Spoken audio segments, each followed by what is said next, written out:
शालेय विद्यार्थ्यांच्या सुरक्षेचे दावे फोल ठरवणारी संतापजनक घटना लोहगाव परिसरामध्ये उघडकीस आली आहे। Saint Mount Patrick School bus चालकानं गाडीमध्ये लहान विद्यार्थी असतानाही अरुंद गल्ल्यांमधून भरधाव आणि बेदरकारपणे बस चालवत विद्यार्थ्यांचा जीव अक्षरशः धोक्यात घातल्याचा धक्कादायक प्रकार समोर आलेला आहे। या घटनेचा व्हिडिओ सोशल मीडियावर व्हायरल होतोय, त्यामुळे नागरिकांमधून देखील आता तीव्र संताप व्यक्त केला जातो आहे।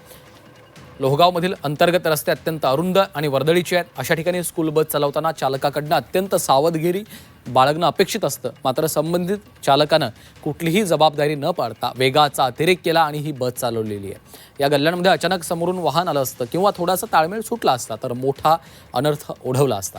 या प्रकारामुळे विद्यार्थ्यांच्या सुरक्षिततेची जबाबदारी नेमकी कुणाची आहे असा संतप्त सवाल आता पालक करतायत।